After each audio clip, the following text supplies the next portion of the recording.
Alright, taking a look at this problem, I still want to represent this expression with tiles, and this one's a little bit different because this has a different term in it, and I'm going to explain that in one moment. But first, let's draw our tiles for our terms with a coefficient and a variable.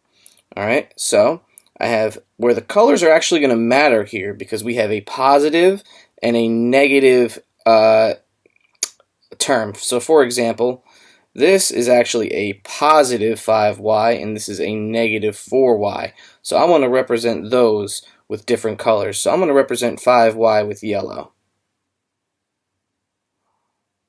And I'm going to need 5 of those. That's 1, 2, 3, 4, 5. And I can move these around to represent that expression right there, that term right there.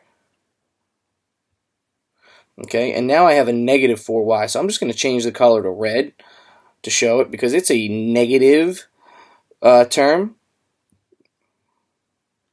Oops, sorry about that. So we have 4 negatives.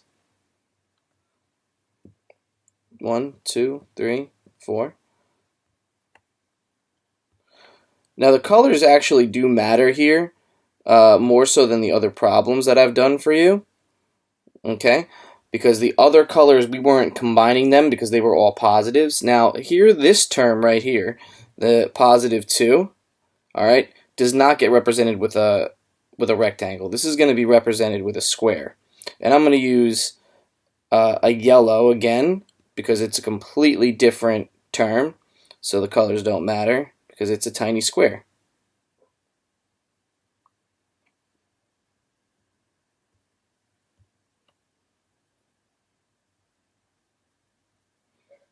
Okay, and there are 2 of those.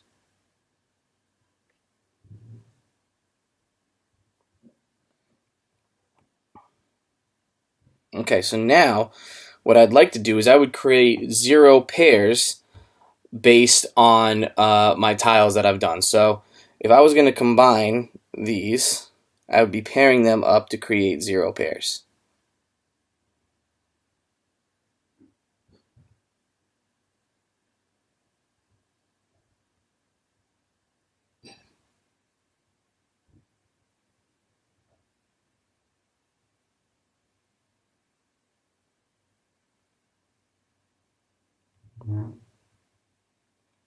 Now what happens to these when we combine them is that they end up canceling out.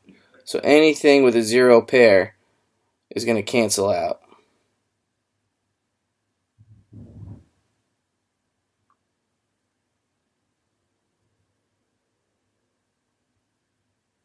And all I'm going to be left with is 1x. This is the only one I'm left with, and I'm still left with my 2 integers, my positive 2. So the answer to this problem is going to be y plus 2.